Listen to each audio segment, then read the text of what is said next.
আমি তোমার কাছে কখনো এটা আশা করিনি আঙ্কেল। আঙ্কেল বিশ্বাস করুন, আমি লোভী না। হ্যাঁ, আমি যা করেছি সবকিছু ওকে ভালোবেসে করেছি। আমার হাজবেন্ডের সাথে লাস্ট টাইম আমার বনি মনে হচ্ছিল না, আমি ওকে ভালোবেসে আমার হাজবেন্ডকে আমি ডিভোর্স দিয়েছি। তারপর থেকে আমি ঢাকা শহরে একা থাকি, ছোট একটা জব করি, এই টাকা দিয়ে আমি নিজে সব জানি।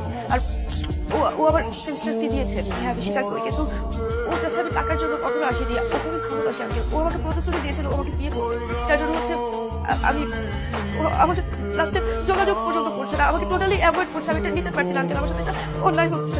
আমি শুরু থেকে বুঝতে পেরেছি যে তুমি একটা অসভ্য ফ্যামিলি থেকে এসেছো, নাহলে এখানে এসে এইসব কথা বলতে না। আমি এটাও বুঝেছি যে তুমি একটা আনএডুকেটেড ফ্যামিলি থেকে এসেছো। সেকেন্ডলি, তোমার এত বড় সাহস হলো কি করে?